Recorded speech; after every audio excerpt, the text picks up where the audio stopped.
Hello dear students, welcome to Easy prep.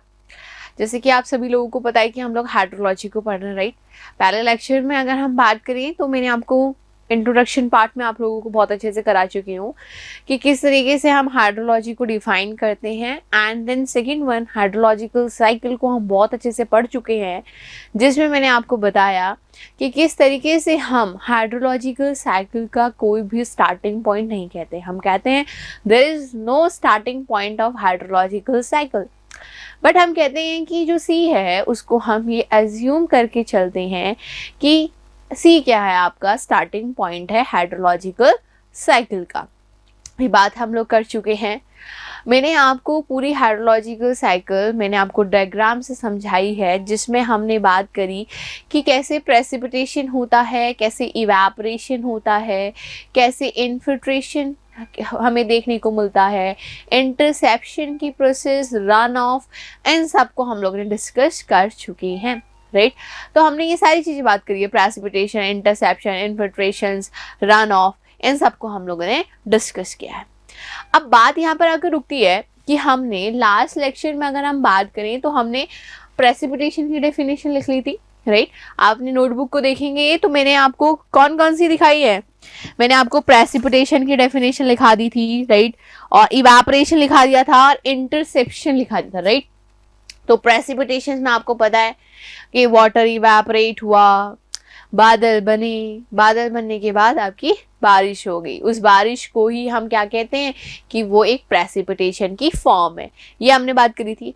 Evaporation में मैंने आपको बताया था कि जब सन की जो रेडिएशन है वो आपकी किस में, आपकी जो हमारी वाटर बॉडीज़ है उसमें पड़ रही है, और उससे जो हमारा पानी इवेपोरेट हो रहा है, उससे हमारा जो पानी इवेपोरेट हो रहा है उसको हमने क्या बोला था कि वो हमारी क्या कहलाती है, जो पानी हमारा इवेपोरेट हो रहा है उसको हमने कहा था कि वो इवेपोरेशन है भाई, ठीक है। नेक्स्ट हमने बात करी थी, थर्ड जो मैंने आपको लिखाई थी डेफिनेशन, वो लिखाई थी इंटरसेप्शन की। और इंटरसेप्शन में मैंने आपको बताया था कि जैसे बिल्डिंग्स हैं, आप तो नीचे बैठ के पढ़ रहे हो, इजी प्रैप से आप क्या कर रहे हो, हाइड्रोलॉजिकल लेक्चर सुन रहे हो, बट आपको पता है कि बारिश होगी तो आपकी जो छतें हैं, जो घरों की छतें हैं, उसमें क्या होगा, पानी रुक जाएगा। और वहाँ पे पानी रुका और पानी वहीं से ही जाकर इवेपोरेट हो गया, पानी वहीं से ही जाके इवेपोरेट हो गया। उसको हम लोग क्या नाम देते हैं, इंटरसेप्शन की प्रोसेस हम लोग उसे कहते हैं। नेक्स्ट वन अगर हम बात करते हैं तो हमारे पास आता है ट्रांसपिरेशन। नेक्स्ट लिखेंगे आप ट्रांसपिरेशन।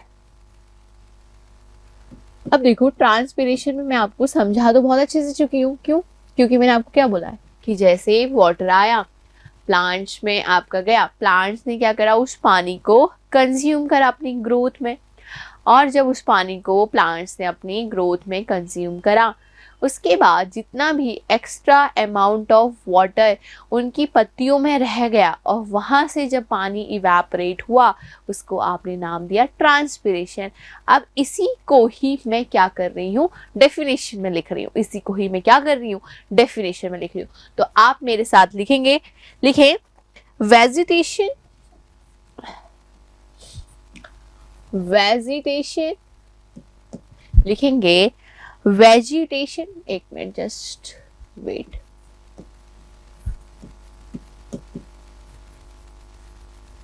लिखेंगे आप vegetation use the ground water, use the vegetation use the ground water, लिखिए vegetation use the ground water और सॉइल मॉइस्चर, और सॉइल मॉइस्चर, और soil moisture for their growth,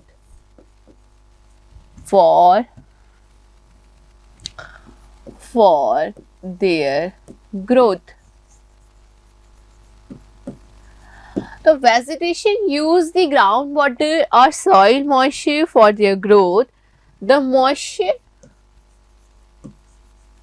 लिखेंगे आप, द मॉइस्चर लिखेंगे, the moisture again converted, the moisture again converted the moisture again converted in evaporation in evaporation through vegetation evaporation through vegetation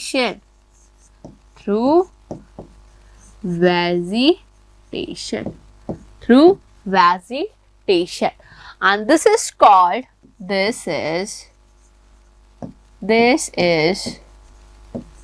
This is called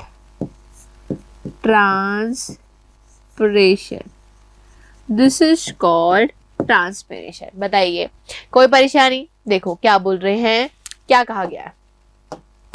कहा गया है देखो कि जो मैंने आपको क्या बताई है, डेफिनेशन पे जाने से पहले समझना बहुत ज़रूरी है, क्योंकि वहाँ पे आपको समझा हुआ ही याद आएगा, और जब आपको समझा हुआ याद आएगा तो नॉर्मल सी बात है कि आप उसको अपनी लैंग्वेज में क्या कर सकते हो, लिख सकते हो भाई। ठीक है, तो मैंने आपको क्या बोला कि क्या होता है एक्चुअल में, ऐसा होता है कि जैसे ये प्लांट है, अब प्लांट ने क्या करा, पानी को क्या किया, लिया, भाई लेगा ऑब्वियसली, प्लांट लिया, सॉइल के नीचे भी गया, और उसके बाद क्या हुआ, धीरे धीरे प्लांट्स ने उस पानी को जो उस पे आया था, ठीक है, जड़ों तक गया पानी, फिर उसके बाद प्लांट्स ने क्या करा, उसको अपनी ग्रोथ के लिए लिया। ठीक है, अब जब प्लांट्स ने उसको अपनी ग्रोथ के लिए लिया, तो ग्रोथ में लेने के बाद जो एक्स्ट्रा अमाउंट ऑफ पानी होगा वो क्या आएगा, इन लीव्स में आ जाएगा, इन पत्तियों में आ जाएगा। तो जो वो एक्स्ट्रा पानी इन पत्तियों में आया, और यहाँ से जब वो पानी आपका इवेपोरेट हुआ, उसको आप लोग क्या कहते हैं, उसको आप लोग कहते हैं ट्रांसपिरेशन। क्या कहते हो आप उसे, ट्रांसपिरेशन। तो आप यहाँ पे देख पा रहे हो, देखो कि क्या है, वेजिटेशन का मतलब किनसे है, इन प्लांट से ही ये तो है वेजिटेशन का मतलब। तो हम कह रहे हैं vegetation use the ground water. भाई जितना भी पानी आया, इन जड़ों के नीचे अगर हम कहें तो ग्राउंड वाटर तो है ही ना, सारा नीचे जितना भी जमीन के नीचे पानी जा रहा है वो सब ग्राउंड वाटर ही में तो आया। तो हमने यही लिखा है कि जो वेजिटेशन है वो क्या करता है, ग्राउंड वाटर को यूज करता है, यूज द ग्राउंड वाटर। या हम कह सकते हैं सॉइल मॉइस्चर को क्या कर रहा है, बेसिकली यूज कर रहा है, किस चीज के लिए, फॉर देयर ग्रोथ, अपनी ग्रोथ के लिए। फिर हम कहते हैं जो ये मॉइस्चर है, द मॉइस्चर अगेन कन्वर्टेड, ये जो मॉइस्चर है वो किस में कन्वर्ट हो जा रहा है, आपका इवेपोरेशन में कन्वर्ट हो जा रहा है थ्रू वेजिटेशन। ठीक है, तो इसी प्रोसेस को आप क्या नाम देते हो, ट्रांसपिरेशन। मतलब कि पानी आया, ठीक है, प्लांट्स ने अपनी ग्रोथ में उस पानी को यूटिलाइज किया, और उसके बाद जो extra amount of water leaves में प्रेजेंट था, वहां से वो लीव से जो पानी आपका इवेपोरेट हुआ, उसको आपने क्या नाम दिया, transpiration. This is called transpiration. ठीक है, चलिए अब नेक्स्ट देखो, नेक्स्ट अगर हम बात करते हैं तो नेक्स्ट हमारे पास क्या आता है, आपका रन ऑफ आता है। क्या आता है हमारे पास, रन ऑफ आता है। क्या आता है हमारे पास, रन ऑफ आता है। हमारे पास क्या आता है, रन ऑफ। ठीक है, तो अब हम क्या बात करेंगे, रन ऑफ की हम बात करेंगे। ठीक है, ट्रांसपिरेशन की हमने बात कर ली, तो देखो रन ऑफ को तो सबसे लास्ट में पढ़ते हैं, पहले हम किसकी बात कर लेते हैं, इन्फिल्ट्रेशन की।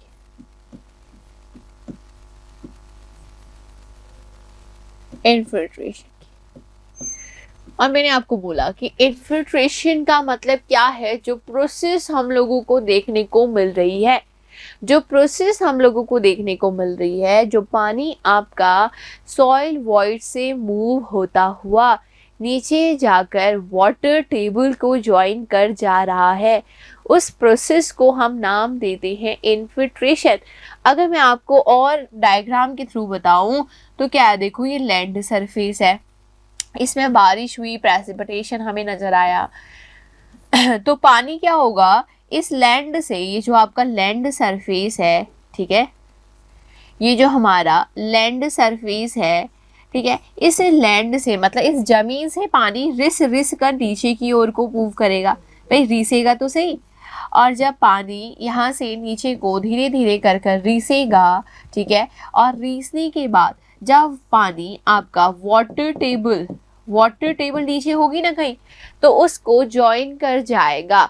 इस प्रोसेस को ही तो आप क्या कह रहे हो कि ये प्रोसेस कोई और नहीं क्या है, इन्फिल्ट्रेशन है।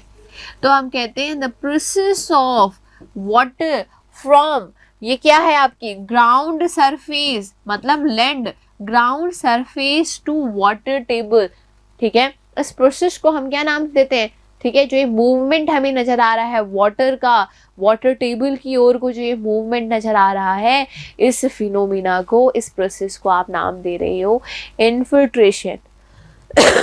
सॉरी, इसको आप क्या कह रहे हो, इन्फिल्ट्रेशन। तो लिखिए फिर इसमें when the,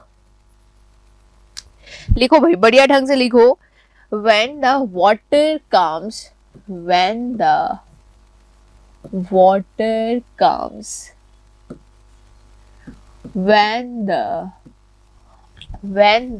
water comes into earth surface, when the water comes into earth surface, लिखेंगे when the water comes into earth surface, some portion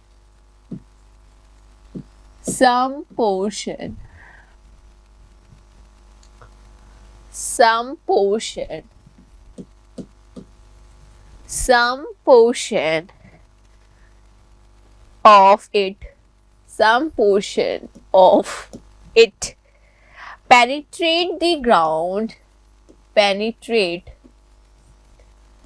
some portion of it penetrate the ground, ठीक है, penetrate the ground and to increases the and to increases the moisture capacity, increases the moisture capacity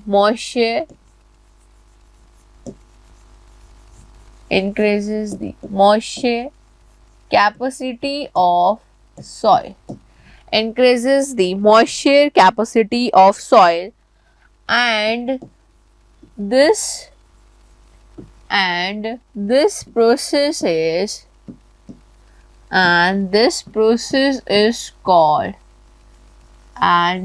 process is called infiltration,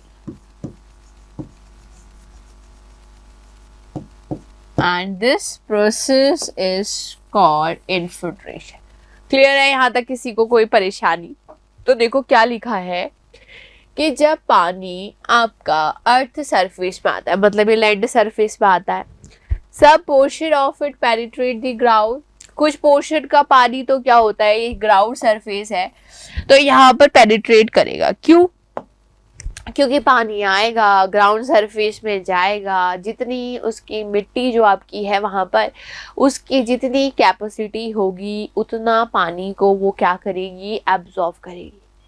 but एक limit के बाद तो उसकी capacity भी खत्म हो जाएगी ना, तो फिर उसकी जब कैपेसिटी ओवर हो जाएगी तो वही पानी आपका यहाँ से इस ग्राउंड सरफेस से मूव करता हुआ नीचे वाटर टेबल को ज्वाइन कर जाएगा। क्या कर जाएगा? नीचे वाटर टेबल को ज्वाइन कर जाएगा। और इसी प्रोसेस को आप क्या नाम देते हो? इन्फिल्ट्रेशन। तो हमने ये लिखा ये penetrate the ground and to increases. अब ऑब्वियसली इससे क्या इंक्रीज हो रही है? सॉइल की मॉइस्चर कैपेसिटी इंक्रीज हो रही है। क्यों? क्योंकि भाई जो पानी आया, जितनी हमारी सॉइल की कैपेसिटी थी मॉइस्चर को स्टोर करने की, उतना तो उसने पानी एब्जॉर्ब कर लिया। अब भाई उसकी कैपेसिटी भी ओवर हो गई तो वो पानी क्या करेगा? धीरे धीरे मूव होता हुआ वाटर टेबल को ज्वाइन कर जाएगा। क्या करेगा? धीरे धीरे मूव होता हुआ वाटर टेबल को ज्वाइन कर जाएगा। और इसी प्रोसेस को आप क्या कह रहे हो? इसको आप इन्फिल्ट्रेशन कह रहे हो। क्या कह रहे हो आप? इसको इन्फिल्ट्रेशन कह रहे हो। ठीक है, अब देखो नेक्स्ट हम आगे बढ़ते हैं। इन्फिल्ट्रेशन के बाद नेक्स्ट हमारे पास आता है रन ऑफ।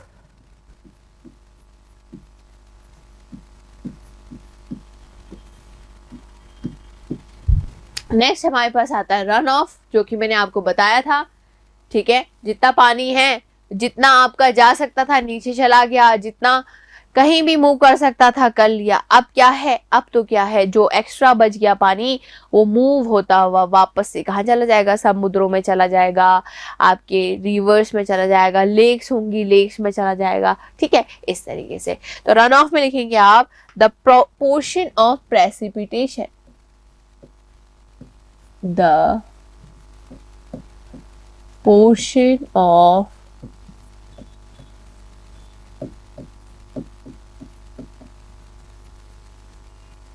लिखो the portion of precipitation, the portion of precipitation which comes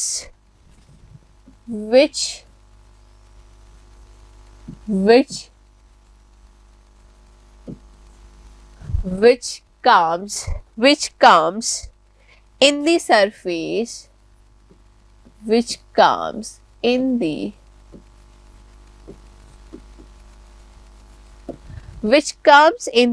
surface and reach to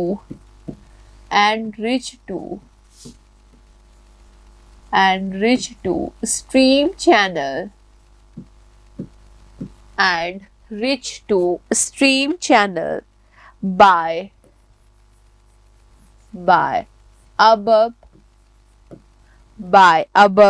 and below the surface, by above and below the surface of earth, and below the surface of earth, below the surface of earth is called, below the surface of earth is called runoff, is called runoff। इसे क्या कहते हैं हम लोग, run of कहते हैं। तो देखो हम लोग क्या कहते हैं कि मैंने आपको क्या बोला है, देखो मैंने आपको बोला कि ये आपका इवेपोरेशन हुआ, ठीक है, पानी आपका इवेपोरेट हुआ, बादल बने, कंडेंसेशन हुआ, कंडेंसेशन की प्रोसेस हुई। मैंने कहा विंड है, हवा है, वो क्या करेगी, इन बादलों को इधर से उधर मूव कराएगी, और बादलों को इधर से उधर मूव कराएगी तो बादल क्या होंगे, आपके ठंडे होंगे, कंडेंसेशन हमें प्रोसेस नज़र आएगी। उसके बाद आपने देखा कि फिर बारिश होने लगेगी, बारिश का मतलब मैंने आपको बोला प्रेसिपिटेशन होने लगेगा, ठीक है। फिर मैंने आपको ये भी बोला कि प्रेसिपिटेशन की एक फॉर्म है रेनफॉल, लेकिन हम रेनफॉल को प्रेसिपिटेशन इसीलिए कह देते हैं, अदरवाइज ऐसा नहीं है कि प्रेसिपिटेशन ही रन ऑफ है, एक फॉर्म है, ऐसे तो उसकी और भी सारी फॉर्में हैं, ठीक है। तो फिर मैंने आपको बोला बारिश हो गई, तो मैंने आपको बोला कि लैंड सरफेस से पानी मूव होता हुआ यहाँ जाकर वाटर टेबल को ज्वाइन कर जाएगा। इस प्रोसेस को आप इन्फिल्ट्रेशन की प्रोसेस कहते हैं। फिर मैंने आपको बोला कि ठीक है, आपका घर है, यहाँ पे सपोज आपका घर है और इस घर में ये पानी इनकी छतों में आया और इस छतों में आके स्टोर हुआ पानी यहाँ पर और यहीं से इवेपोरेशन होने लगा, तो इसको हमने इंटरसेप्शन कह दिया। फिर मैंने आपको यहीं पे बताया कि सपोज कोई प्लांट है और प्लांट में पानी आपका आया और पानी को क्या करा, प्लांट्स ने अपनी ग्रोथ में क्या करा, उस पानी को यूज़ किया, और जब प्लांट्स ने अपनी ग्रोथ में उस पानी को यूज़ करा और तब जाकर पानी इवेपोरेट हुआ, तो उसको हमने क्या बोला कि वो ट्रांसपिरेशन है। क्या है वो, ट्रांसपिरेशन है। उसके बाद जो वाटर है वो आपका इस अर्थ सरफेस, ये सरफेस है, इसमें आया, वो पानी आपका सरफेस में आया, ठीक है। जितना हमारी यहाँ पर मिट्टी जो सॉइल है इस अर्थ सरफेस में जितने पानी को एब्जॉर्व कर सकती थी उतने पानी को उसने एब्जॉर्व किया, बट जब उसकी कैपेसिटी, उसकी एब्जॉर्व करने की जो कैपेसिटी है वो ओवर हो गई, तो पानी आपका क्या होने लगा, इस सरफेस में मूव होने लगा। और पानी जब इसका सरफेस से मूव होता हुआ लेक्स, ओशियंस, रिवर्स को जाकर ज्वाइन कर गया, इसको हम लोग क्या नाम देते हैं, इसको हम लोग नाम देते हैं रन ऑफ। इसको हम लोग क्या नाम देते हैं, रन ऑफ हम इसे कहते हैं। क्या कहते हो आप इसे, रन ऑफ कहते हो। तो हमने यही चीज लिखी है, देखो कि यहाँ पर हमने वही बात लिखी है जिसमें हम लोग बोल रहे हैं कि the portion of precipitation which comes in the surface and reach to stream channel by above, इसके ऊपर, या हम कहें below the surface of earth is called run off. इसको हम क्या कहते हैं, रन ऑफ। रन ऑफ का मतलब जो बहता हुआ पानी, जितना मिट्टी के अंदर जा सकता था चला गया, जितना नहीं गया वो सारा का सारा भार आपका बहता हुआ रिवर्स, लेक्स, ओशियंस, इन वाटर बॉडीज को ज्वाइन कर जाएगा। उसको आपने क्या नाम दिया कि वो क्या है, आपका रन ऑफ है। वो क्या है, आपका रन ऑफ है। ये सारी चीजें आपने ध्यान रखनी है, ठीक है। तो यहाँ पर आपकी कंप्लीट होती है क्या, हाइड्रोलॉजिकल साइकिल। तो आप देखोगे कि टॉपिक्स में आपका इंट्रोडक्शन है, फिर हाइड्रोलॉजिक साइकिल है, एंड नेक्स्ट वन अगर हम बात करते हैं तो हमारे पास क्या आती है, वाटर बजट इक्वेशन आती है। क्या आती है आपकी, वाटर बजट इक्वेशन, ठीक है। अब वाटर बजट इक्वेशन से पहले मैं आपको एक चीज एक्सप्लेन करना चाहूंगी। एक टर्म्स बेसिकली आप हाइड्रोलॉजी में बहुत बार पढ़ोगे, जो कि टर्म है कैचमेंट एरिया, जो कि टर्म है आपका कैचमेंट एरिया। क्या टर्म है आपका, कैचमेंट एरिया। तो एक टर्म आप जनरली देखोगे जो कि क्या है आपका, catchment area. Basically catchment area क्या होता है, देखो सिलेबस में मेंशन नहीं है आपका, बट क्या होता है कि कभी कभी कुछ छोटी छोटी चीजें पता होनी चाहिए। एग्जामिनर आपसे या जो भी आपका पेपर बन रहा है वो आपसे उम्मीद करते हैं कि इतना तो आपको आना चाहिए, ठीक है। तो अब कैचमेंट एरिया देखो, मैं अगर आपको डिफाइन करवाऊं पहले, फिर दिखा दूंगी मैं आपको। देखो सपोज ये क्या है, आपकी कोई रिवर है या हो सकता है कि कोई आपका लेक है, ठीक है। इस तरीके से कोई भी वाटर बॉडी है बेसिकली, ठीक है। रिवर भी हो सकती है, लेक भी हो सकता है। तो हम क्या कहते हैं, देखो कि सपोज इस एरिया, ये जो एरिया है यहाँ पर, इस एरिया का जो पानी है, कहने का मतलब बारिश हुई तो एरिया में बारिश हुई होगी ऑब्वियसली। अब इस एरिया में बारिश हुई तो बारिश होने के बाद इस पर्टिकुलर एरिया का जो पानी है वो सारा का सारा बहता हुआ इस रिवर लेक को जाकर ज्वाइन कर गया। सपोज रिवर भी हो सकती है, सपोज लेक भी हो सकता है। तो यहाँ का जितना भी पानी है वो सारा का सारा इस रिवर या लेक को जाकर ज्वाइन कर गया। तो इस रिवर और लेक के लिए ये इसका क्या कहलाएगा, कैचमेंट एरिया कहलाएगा। क्या कहलाएगा इसका, ये कैचमेंट एरिया कहलाएगा।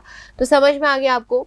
तो अगर सपोज मैं आपको फॉर एग्जांपल एक बात बताऊं कि जैसे हम इस रूम पे हैं और इस रूम के बीच में मैंने एक दीवार लगा दी और इस दीवार की इधर का जो पानी है, सपोज देखो फॉर एग्जांपल आप किसी रूम पे बैठे हैं और मैंने आपको बोला कि इस रूम में मैंने बीच में क्या लगा दी, एक दीवार लगा दी, ये वॉल लगा दी, ठीक है। अब यहाँ पर भी एक नाला है, ठीक है, और इधर भी क्या है, एक नाला है। सपोज मान लिया इस तरीके से हमने। अब क्या हुआ कि पानी आया, पानी इस रूम के अंदर आया। सपोज अब आप सोचोगे कि रूम में पानी कैसे आ सकता है, अरे मतलब आप ये कंसीडर करो कि छत नहीं है, सिर्फ पानी आ रहा है। अब पानी आएगा तो पानी इस एरिया में आएगा, ठीक है, ऑब्वियसली पानी इस एरिया में आएगा। अब इस एरिया का जो पानी होगा, यहाँ ये क्या है, ड्रेन है, नाले हैं ये, ठीक है, ये भी ड्रेन है और ये भी आपका ड्रेन है, ये भी आपका ड्रेन है। तो ये जो पानी है, इस एरिया का जो पानी है वो इस ड्रेन को तो ज्वाइन नहीं करेगा ना। यहाँ का जो पानी है वो इस नाले पे तो नहीं जाएगा, इस एरिया का जो पानी है वो इसी नाले पे जाएगा, इसी ड्रेन पे जाएगा, और इस का जो पानी है वो इसी ड्रेन पे जाएगा। ऐसा ही तो कुछ होगा, ऐसा थोड़ी ना हो जाएगा कि इस एरिया का पानी यहाँ पहुंच जाए। भाई कैसे पहुंचेगा, बीच में तो दीवार है। तो मैं आपको क्या बताना चाह रही हूँ कि इस ड्रेन के लिए, इस नाले के लिए ये वाला एरिया क्या है, कैचमेंट एरिया है। तो हम कहते हैं वो एरिया जो कि रन ऑफ को पूरी तरीके से कंट्रीब्यूट कर रहा है एक नाले में, उस नाले के लिए, या रिवर भी हो सकती है, कुछ भी हो सकता है वो, ठीक है, उस नाले के लिए वो उसका क्या है, कैचमेंट एरिया है। तो हम कहते हैं जो एरिया का पार्ट, जितना भी एरिया का पार्ट क्या आपके उस नदी नाले को पानी कंट्रीब्यूट कर रहा है, रन ऑफ कंट्रीब्यूट कर रहा है, तो वो एरिया उसका क्या है, कैचमेंट एरिया है। क्या है उसका, कैचमेंट एरिया। अब ऐसे ही मैंने यहाँ पे एक दीवार की बात करी, ये जो दीवार है ये क्या कहलाती है, बेसिकली ये रिज लाइन कहलाती है। क्या कहलाती है ये, रिज लाइन। मतलब कि मैं आपको ये बताना चाह रही हूं कि रिज लाइन क्या लाइन होती है। रिज लाइन वो लाइन होती है जो दो कैचमेंट एरिया को बराबर भागों में बांट रही है। अब वो कोई दीवार भी हो सकती है, हो सकता है कि वो एक ऐसी जगह हो जो कि हायर एलिवेशन में हो, कुछ भी हो सकती है बेसिकली। ठीक है, तो हम यही कह रहे हैं कि जो ये रिज लाइन है, जो ये रिज लाइन है, तो ये रिज लाइन की वजह से एक एरिया ये बन गया, एक एरिया ये बन गया।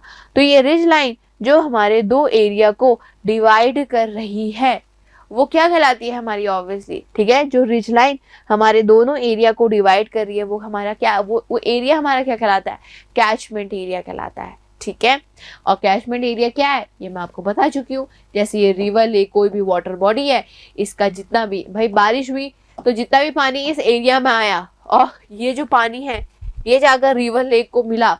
ठीक है, तो रिवर लेक के लिए ये क्या है, आपका कैचमेंट एरिया है। ऑब्वियसली क्या है, ये कैचमेंट एरिया है। चलो फिर अब कैचमेंट एरिया की डेफिनेशन लिख लेते हैं हम लोग। मे भी हो सकता है 2 मार्क्स में पूछ ले, लिखे द एरिया ऑफ लैंड, लिखे the area of land which contributes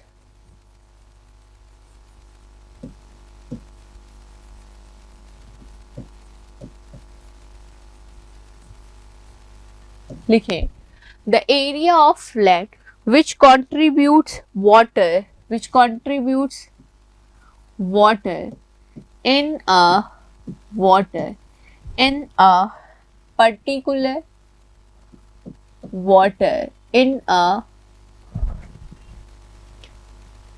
the area of land which contributes water in a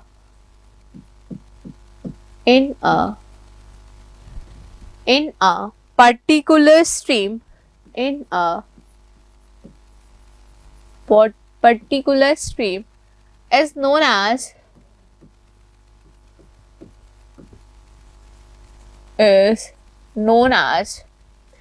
catchment area,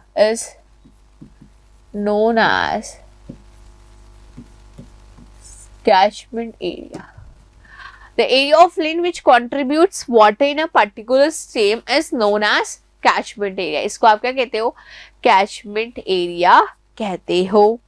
जिसमें देखो आप ड्रॉ करके भी दिखा सकते हो जिससे कि आपको और अच्छे मार्क्स मिल सके। ये क्या है, स्ट्रीम है। स्ट्रीम का मतलब रिवर भी हो सकती है, कुछ भी हो सकती है। ये जो पर्टिकुलर एरिया है वो क्या कर रहा है, इसमें पानी को कंट्रीब्यूट कर रहा। ठीक है, तो ये क्या हो जाएगा, आपका कैचमेंट एरिया हो जाएगा। ये क्या हो जाएगा, आपका कैचमेंट एरिया हो जाएगा। ये क्या हो जाएगा, आपका कैचमेंट एरिया हो जाएगा। तो ये सारी चीजें आप लिख लो। ठीक है, नेक्स्ट देखो, जैसे कि मैंने आपको क्या बताया, रिज लाइन के बारे में बताया, तो इसके बारे में भी लिख लेते हैं। वाटर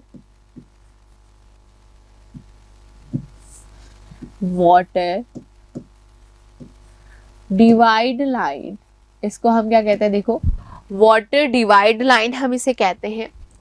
ऑब्लिक करके आप लिख सकते हो कि इसी को ही हम रिज लाइन कहते हैं। Water divide line oblique ridge line, और इसी को ही हम एक और नाम से जानते हैं जिसे हम कहते हैं वाटर शेड लाइन। तो तीनों इसी के ही नाम हैं। ठीक है, चाहे आप इसे वाटर डिवाइड लाइन कह दें, या आप इसे रिज लाइन कह दें, या फिर आप इसे वाटर शेड लाइन कह दें, कुछ भी कह सकते हैं आप इसे। ठीक, इसमें आप लिखेंगे the line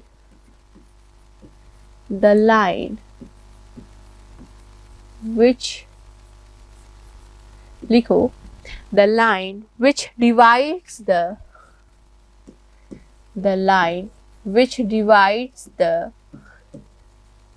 the line which divides the two catchment area, which divides the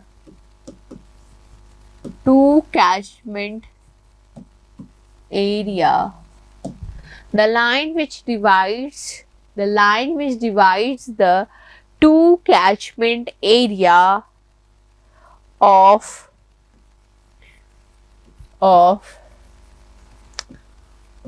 two natural streams is known as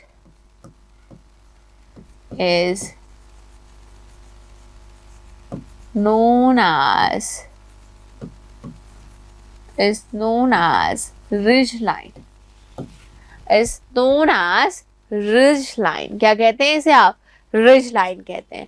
अब देखो इसको भी आप कैसे ड्रॉ कर सकते हो, जितना आप शो करोगे पिक्चर से, पिक्टोरियल रिप्रेजेंटेशन से, उतना ही क्या होगा, आपका स्कोर अच्छा आएगा। ठीक है, अब देखो सपोज यहाँ पे एक आपकी क्या है, रिज लाइन है। बेसिकली कुछ भी ऐसा ऑब्स्ट्रक्शन है कि जितना भी एरिया ये वाला है उसका पानी कहाँ जा रहा है, सारा का सारा इसी ड्रेन पे जा रहा है। ये क्या है आपकी कोई ड्रेन है या मैं रिवर कह दूं, कुछ भी। अब यहाँ पर जो मेरा एरिया है इसका जितना भी पानी है वो सारा का सारा मेरा इस जाके इस ड्रेन को से मिल रहा है। तो क्या हो गया, यहाँ का जितना भी पानी था वो यहाँ जा रहा है। यही तो मैं कहना चाह रही हूँ, इसका जितना भी पानी था वो यहाँ जा रहा है। तो बीच में ये क्या हो गई फिर, इसका नाम क्या है? इसका नाम है आपका, इसका नाम है रिज लाइन। इसका नाम क्या है? Ridge line. इसका नाम क्या है? Ridge line. हो जाएगा ऐसा, कल लोगे एग्जाम में अगर आए तो आप कल लोगे कि एक लाइन है जो डिवाइड कर रही है दो कैचमेंट एरिया को ऑफ टू नेचुरल स्ट्रीम। एक स्ट्रीम ये है, एक स्ट्रीम वो है। इसको मैं ड्रेन कहूँ या मैं इसे स्ट्रीम कहूँ, ड्रेन कहूँ, स्ट्रीम कहूँ, रिवर कहूँ, बात क्या है, सारी एक ही है। बात क्या है, सारी एक ही है। बात समझ में आई? यस और नो? ठीक है, तो देखो ये तो ऑफलाइन लेक्चर्स आपके पास जा रहे हैं, लेकिन मेरी पूरी उम्मीद है कि आपको ऐसा फील ना हो कि आपके क्या जा रहे हैं, लाइव नहीं चल रहा। मतलब आपको ऐसा नहीं लगना चाहिए। इसीलिए मैं एक चीज को 10 बार एक्सप्लेन कर दे रही हूँ, जिससे कि पहली बार में ना समझ आए तो दूसरी बार जाए, दूसरी बार ना समझ आए तो तीसरी बार में तो आ ही जाना चाहिए। ठीक है, अब चलो यहाँ पे आप लोगों का इस तरीके से ये चीज हम लोगों को देखने को मिलती है। अब हम लोग नेक्स्ट मूव करते हैं, जो है हमारे पास नेक्स्ट टॉपिक हमारे पास जो है वो है आपका वाटर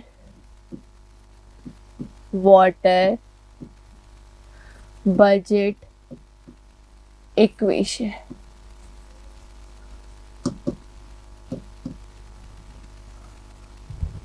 नेक्स्ट अगर हम बात करते हैं तो हमारे पास क्या है, वाटर बजट इक्वेशन।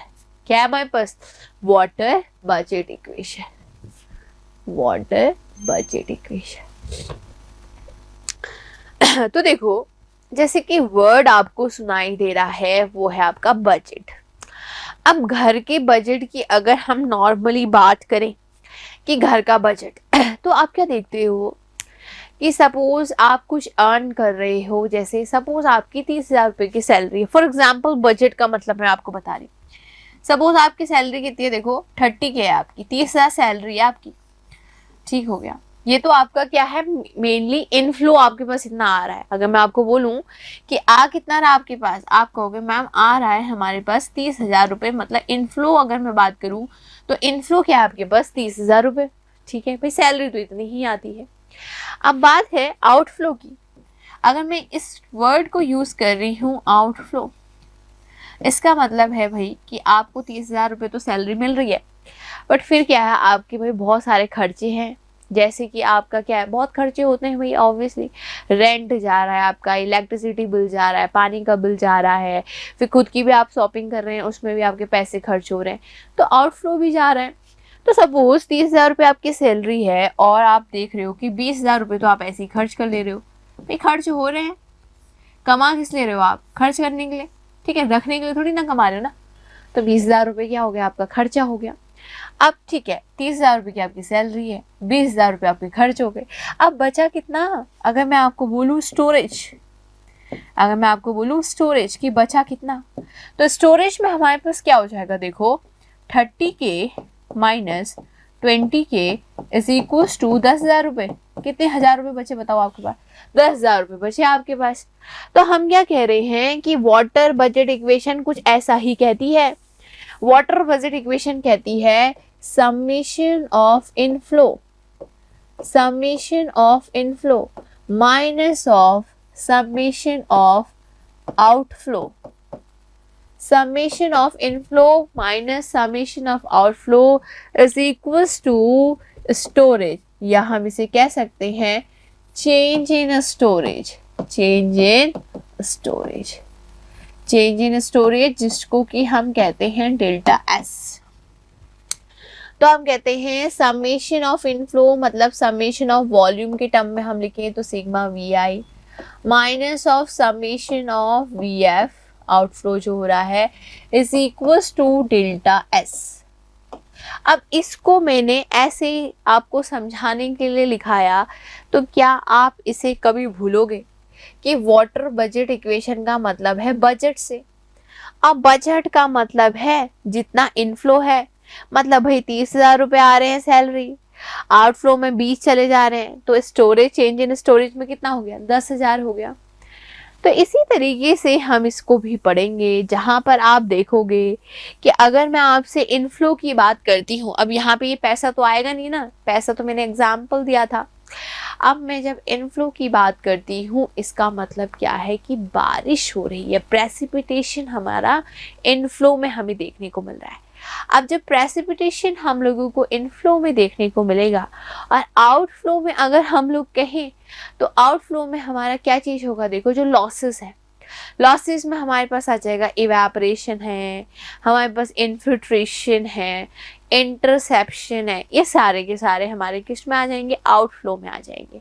और इस इक्वल्स टू अगर हम स्टोरेज की बात कर रहे हैं, तो वो जितना भी पानी हमारा स्टोर हुआ है, मतलब कि जितना भी पानी हमारी सॉइल ने एब्जॉर्ब किया है, वो सारा का सारा स्टोरेज में आ जाएगा। आप देखते हो, एक और बात मैं आपको बताना चाहूँगी कि देखो जैसे बारिश हुई, बारिश के बाद जितने लॉसेस हो रहे हैं, मतलब रन ऑफ में पानी जा रहा है, इनफिल्टर हो रहा है पानी, इवेपोरेट हो रहा है, इंटरसेप्शन हो रहा है, इन सब के बाद भी कुछ पानी जो हमारी सॉइल जो मिट्टी है, वो जो कुछ पानी को स्टोर रख रही है, उसी को तो आप स्टोरेज कह रहे हैं। और वही जो पानी है, वो आपको पता है कि उस पानी को क्या होगा? वो पानी धीरे धीरे कर कर जो हमारी रिवर है, हमारी लेक्स हैं, जो ओशियंस हैं, उसके पानी को क्या करेगा? रिचार्ज करेगा। उसके पानी को क्या करेगा? रिचार्ज करेगा। अब उसके पानी को रिचार्ज करने का मतलब क्या है कि जो पहले से हमारे पास वहाँ पे पानी है, वो पानी आपका क्या आएगा? उसमें और पानी आने लगेगा। अब आपने क्यों मैं ऐसा कह रही हूँ? क्योंकि देखो, अगर बारिश नहीं भी हो रही होती है, तो आपने देखा होगा कि जो हमारे आसपास रिवर लेक हैं, वो नहीं सूखते हैं।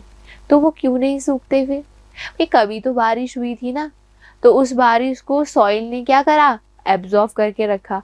धीरे धीरे वो पानी क्या होने लगा? धीरे धीरे वो पानी कनेक्ट होने लगा। भाई कनेक्ट होकर वो पानी कहाँ जाने लगा? रिवर्स लेक्स में जाने लगा। तो इसी को ही क्या कह रहे हैं हम? तभी तो कहते हैं हम कि रिवर नहीं सूख रहे हैं, अभी लेक नहीं सूख जाते, कि अगर बारिश नहीं हुई तो सूख जाना चाहिए, फिर उनको पानी कहाँ से आ रहा है उनके पास। तो हम क्या कहते हैं, फिर वो क्या होती है, जो बेस फ्लो से जो हमारा वाटर होता है, वो धीरे धीरे कर कर वहाँ क्या कर रहा होता है? ज्वाइन कर रहा होता है। तब जाके हम कहते हैं कि बारिश तो नहीं हुई, पानी का लेवल लेक का या किसी भी का, रिवर का, उसका पानी नीचे तो आया है, लेकिन सूखी नहीं है रिवर। क्या नहीं है? सूखी नहीं है। तो यही चीज आपने ध्यान रखनी है। तो देखो, अब आपको पता है कि डेंसिटी इज इक्वल्स टू क्या होता है? मास अपॉन वॉल्यूम होता है। और अगर मैं यहाँ पे कह रही हूँ इनफ्लो माइनस आउटफ्लो की हम बात कर रहे हैं, तो हम लोग क्या कह सकते हैं?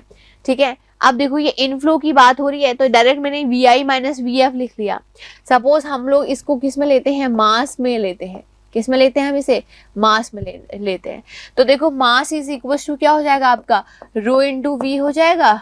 ठीक है, तो ये हमारा mass inflow minus mass outflow equal to change in storage होता है। तो आप ये सोचो mass inflow minus mass outflow, मतलब अगर मैं rho I into V I minus rho F into V F is equal to delta S करूँ, और सपोज मैंने माना कि डेंसिटी इनफ्लो और आउटफ्लो में सेम है, तो मेरे पास क्या आ जाएगा, V I minus V F is equal to delta S. तो यही मैंने वहाँ पर डायरेक्ट लिख दिया, यही मैंने क्या लिख दिया, यहाँ पर डायरेक्ट लिख दिया कि V I minus V F equals to delta S. आया कहाँ से, आया ऐसे, क्योंकि ये इनफ्लो माइनस आउटफ्लो का मतलब किससे है, यहाँ पे आप लिख सकते हो कि मास से है। Mass inflow minus mass outflow, ठीक है, equals to change in storage. और हमने कहा कि आया कैसे, देखो mass is equal to density into volume, ऊपर रखोगे तो हमने कहा ये दोनों इनफ्लो और आउटफ्लो की अगर डेंसिटी सेम है तो ये हट जाएगी यहाँ से, तो हमारे पास क्या आ जाएगा, V I minus V F equal to delta S. Clear है यहाँ से सभी लोगों को, ये है। ठीक है, हम क्या कहते हैं इसमें कि जो इक्वेशन है, आप फ्लूइड मैकेनिक्स में भी पढ़ते हो, हम कहते हैं this equation is based on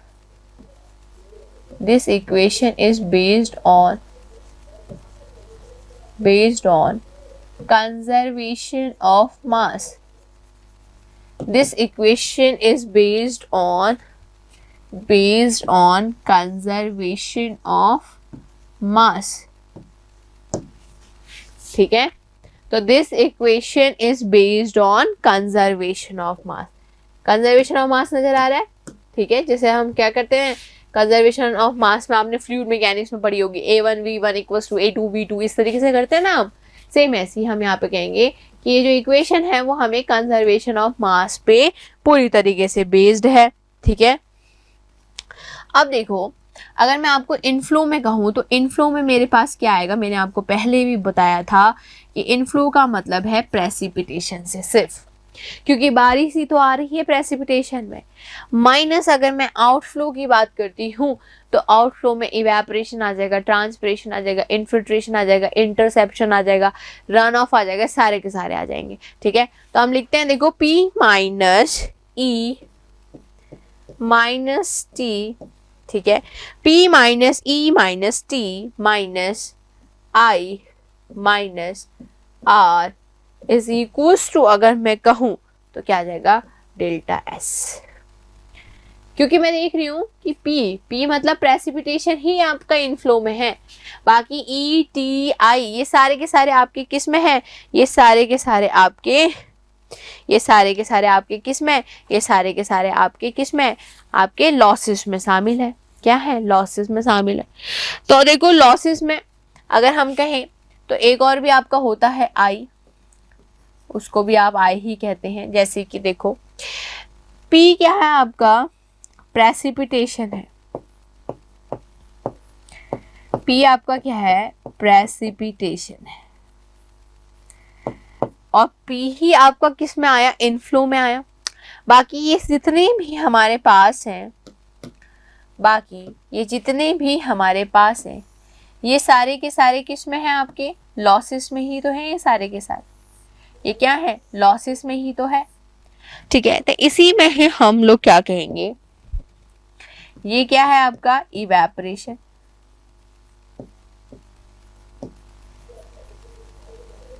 ये P प्रेसिपिटेशन, ये E इवेपोरेशन। इसकी बात करें तो ये हमारे पास इन्फिल्ट्रेशन,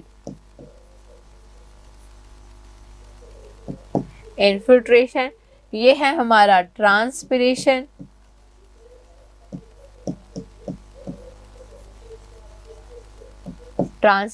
में, और इसकी अगर हम बात करते हैं तो ये है हमारा इंटरसेप्शन में, और इस R की अगर हम बात करते हैं तो ये क्या है हमारा रन ऑफ। ठीक है, तो ये सारे है, देखो हमने क्या कहा, इनफ्लो में ये आया, ये सारे के सारे किस में आ गए, आपके आउटफ्लो में आ गए। ऑब्वियसली ये भी किस में आ गया, आपका आउटफ्लो में ही आ गया। और फिर उसके बाद जितना बचा खुचा वो हमारा स्टोरेज। अब कैसे देखो, इसकी अगर हम बात करते हैं तो देखो, बारिश हुई, प्रेसिपिटेशन,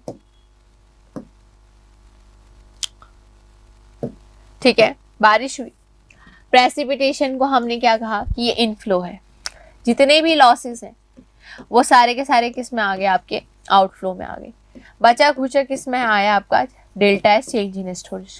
कैसा है ये बचा खुचा, खुद सोचो आप। देखो ये लेंथ है, बारिश हो रही है, बारिश हो रही है, बारिश हो रही है, तो ये इनफ्लो है, ये इनफ्लो है। इनफ्लो का मतलब ये क्या है, प्रेसिपिटेशन है, ये क्या है आपका, प्रेसिपिटेशन है ऑब्वियसली इनफ्लो का मतलब, ठीक है। अब जितने भी हमें लॉसेस नजर आ रहे हैं, चाहे वो इवेपोरेशन है लॉसेस, चाहे वो इन्फिल्ट्रेशन है, सारे के सारे, इवेपोरेशन ईटी से लिख दिया मैंने डायरेक्ट, जितने भी हैं वो सारे के सारे आउटफ्लो में आ गए, वो सारे के सारे आउटफ्लो में आ गए। लेकिन उसके बाद भी आप क्या देखोगे कि जो यहाँ पे मिट्टी होती है हमारी, जो हमारी सॉइल होती है, उसके बीच बीच में जो ये स्पेस बच रहा है, जो उसके बीच बीच में हमारा स्पेस बच रहा है, उसमें क्या आता है, पानी जा रहा है उसमें, और पानी जा रहा है तो सॉइल क्या कर रही है, उस पानी को एब्जॉर्ब कर रही है। सॉइल क्या कर रही है, उस पानी को एब्जॉर्ब कर रही है। सॉइल अगर उस पानी को एब्जॉर्ब कर रही है तो आने वाले टाइम में यही पानी धीरे धीरे कर कहाँ ज्वाइन कर जाएगा, जो यहाँ पे हमारी क्या थी, लेक्स, ओशियंस थी, उनको ज्वाइन कर जाएगा, बहुत टाइम बाद ज्वाइन करेगा। तो ये अभी क्या है, ये हमारे लिए स्टोरी तो है ये, तभी इनको हमने क्या नाम दिया है, स्टोरेज का नाम दिया है, चेंज इन स्टोरेज का हमने इनको नाम दिया है, ठीक है, चेंज इन स्टोरेज का हमने इसको नाम दिया है। तो वाटर बजट इक्वेशन अगर आपसे पूछे तो कर लोगे आप, ये बताओ कर लोगे?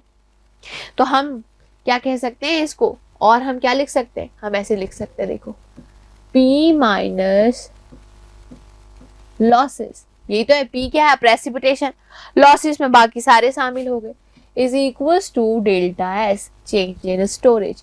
तो P minus losses is equals to delta S, P minus losses is equals to delta S. और लॉसेस में आपको पता ही है कि लॉसेस में हमारा इवेपोरेशन भी है, ट्रांसपिरेशन भी है, इन्फिल्ट्रेशन भी है, इंटरसेप्शन भी है, सारे के सारे। तो इक्वल्स टू क्या आ जाएगा आपका, डेल्टा एस आ जाएगा। आप लिख भी सकते हो कि लॉसेस में अगर हम बात करते हैं तो लॉसेस में हमारे E हो गया, evaporation, transpiration, infiltration, interception plus run of, सारे शामिल है, लिख सकते हो आप इसको, ठीक है। अब हम क्या कहते हैं, देखो यहाँ पे आप नोट करके भी लिख सकते हो। अगर हम नोट करके लिखें तो हम कहते हैं for very large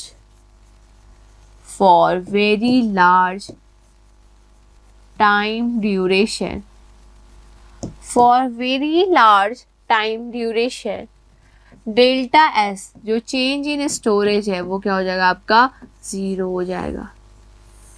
for very large time duration, for very large time duration, change in storage आपका क्या हो जाएगा, डेल्टा एस आपका क्या हो जाएगा, 0 हो जाएगा, ठीक है।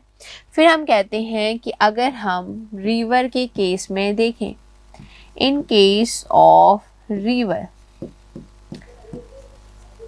नदी के उसमें अगर हम देखते हैं तो हम देखेंगे P माइनस ऑफ जो लॉसेस है आपका, E हो गया, ठीक है, E हो गया और T हो गया आपका, इन्फिल्ट्रेशन हो गया आपका, इंटरसेप्शन हो गया आपका, प्लस R हो गया आपका, ठीक है। अब क्या होता है, 0, ठीक। अब रिवर के केस में अगर आप देखोगे तो हमारे पास ना ही ट्रांसपिरेशन उसमें होता है, क्योंकि पेड़ पौधे तो है नहीं, ठीक है, जो अपनी ग्रोथ में पानी को ले, रिवर है उसमें पानी बह रहा है, इंटरसेप्शन भी नजर नहीं आएगा, इन्फिल्ट्रेशन भी नजर नहीं आएगा। तो P minus E minus R is equal to 0, ये माइनस का साइन अंदर जाएगा, माइनस E हो गया, माइनस R हो गया। तो यहाँ से आपको देखने को मिलेगा कि हमारे पास क्या आ रहा है, P equals to E plus R, मतलब precipitation is equals to evaporation plus run off, ये हमारे पास निकल के आ रही है चीज। और इसी को ही हम लोग नाम देते हैं, यही इक्वेशन हमारी सेटिस्फाई होती है This equation is satisfied. This equation is satisfied in all conditions. In all, this equation is satisfied in all condition. तो मतलब ये वाली जो इक्वेशन है P equals to E plus R, ये हमारी हर कंडीशंस में हमारी क्या होती है, हमारी, इसको आप 5 स्टार मार्क करो, सब में हमारी ये क्या होती है, ये इक्वेशन सेटिस्फाई होती है। बात यहाँ पर आकर रुकती है कि जब आप ये बोल रहे हो कि for very large time duration, कि अगर हम बहुत लंबे समय की बात करते हैं तो जो हमारा चेंज इन स्टोरेज होता है वो ज़ीरो हो जाता है। इसका मतलब ये है कि आपकी बारिश हुई, प्रेसिपिटेशन हुआ, प्रेसिपिटेशन के बाद जो सॉइल थी, जो मिट्टी थी, उसमें आपका पानी गया, सॉइल ने पानी को एब्जॉर्ब किया, बट कुछ टाइम बाद, लगभग हम कह रहे हैं 5 साल के बाद, वो पानी वापस से जाकर क्या करेगा, उस रिवर, स्ट्रीम, नदी, नाले जो उसके आसपास होंगे उनमें वो पानी चला जाएगा। तभी हम कह रहे हैं कि जो स्टोरेज को हम कह रहे हैं कि बहुत लार्ज टाइम बाद, लगभग हम कहें टाइम 5 साल से के बाद, t is greater than 5 years के बाद आप देखोगे तो हमारा जो चेंज इन स्टोरेज है वो क्या हो जाएगा, आपका ज़ीरो हो जाएगा। क्या हो जाएगा, हमारा ज़ीरो हो जाएगा। ठीक है, और जब वो हमारा ज़ीरो हो जाएगा तब आप क्या कह रहे हो कि स्टोरेज ज़ीरो हो जाएगा। तो रिवर के केस में अगर हम कहें तो ये चीज़ें तो हमारी होती नहीं है रिवर के केस में, तो हमारे पास ये इक्वेशन आएगी P equals to E plus R, और ये सब के लिए आपके लिए क्या होती है, सब के लिए वैलिड होती है। तो अगर वाटर बजट इक्वेशन आपसे एग्जाम में पूछ ले तो आपने क्या नहीं करना, गलत नहीं करके आना है भाई, क्या नहीं करके आना, गलत करके नहीं आना। तो यहाँ पर वाटर बजट इक्वेशन जो टॉपिक है वो आपका कंप्लीट होता है। ठीक है, ठीक है, यहाँ पर जो है आपका टॉपिक वो कंप्लीट होता है। और नेक्स्ट टॉपिक इसके बाद जो हम कवर कर रहे हैं वो है आपका हिस्ट्री ऑफ हाइड्रोलॉजी। तो उसको मैं नेक्स्ट लेक्चर में कवर करूँगी। अभी तक आपने देखा कि हम लोगों ने क्या क्या पढ़ा है। हमने पढ़ा आपका हाइड्रोलॉजी का इंट्रोडक्शन पार्ट पढ़ा कि क्या हाइड्रोलॉजी है।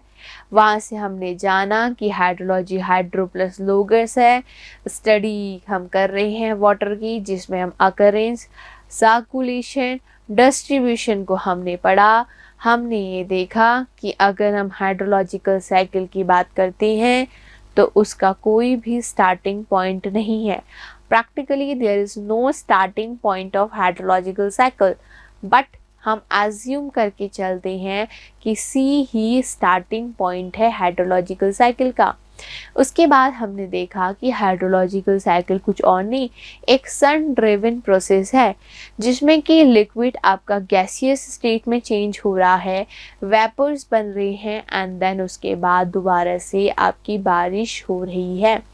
ये हमने बात करी। हाइड्रोलॉजिकल साइकिल में हमने देखा कि हमारे पास प्रेसिपिटेशन, इवेपोरेशन, इनफिल्ट्रेशन, इंटरसेप्शन, ठीक है, रन ऑफ, इन सब चीज़ों को हमने पढ़ा और इनके बारे में भी हम लिख चुके हैं। नेक्स्ट हमारे पास टॉपिक आया आपका वाटर बजट इक्वेशन। तो मैंने आपको वाटर बजट इक्वेशन में पहले ही बता दिया कि बजट का मतलब होता है जो कि हमारे जनरली घर का बजट है। घर का बजट का मतलब है कि 30,000 रुपये अगर हम कमा रहे हैं, उसमें से 20,000 रुपये अगर ख़त्म हो गए तो सेविंग कितनी हुई, 10,000 की। उसी सेविंग को आप स्टोरेज में यहाँ पे नाम दे रहे हैं। इसी तरीके से यहाँ पर अगर हम कहें इनफ्लो, कमाने के टाइम में तो 30,000 रुपये का इनफ्लो हमारे पास आ रहा था। यहाँ पर क्या है, हमारे पास प्रेसिपिटेशन आ रहा है, और प्रेसिपिटेशन आ रहा है तो ये इनफ्लो है। इवेपोरेशन, ट्रांसपिरेशन, ये सब है, इनको हम माइनस कर देंगे, एंड उसके बाद जो हमारा बचा खुचा पानी हमारा स्टोर हो रहा है वो चेंज इन स्टोरेज में आएगा। तो इस तरीके से आप अगर डिफाइन करोगे अपने सेमेस्टर एग्जाम में तो इतना तो श्योर है, देखो कि आपका एक सिंगल नंबर आपका कौन नहीं काट सकता, एक सिंगल नंबर कट नहीं हो सकता। तो आपने देखा P माइनस लॉसेस, लॉसेस में इवेपोरेशन, ट्रांसपिरेशन, ये सारे के सारे शामिल है। अब नेक्स्ट टॉपिक की ओर को हम बढ़ेंगे, वो है आपका हिस्ट्री ऑफ हाइड्रोलॉजी, और उसको हम लोग नेक्स्ट लेक्चर में कवर करेंगे। ठीक है, चलिए भाई, चलिए, thank you so much, thank you.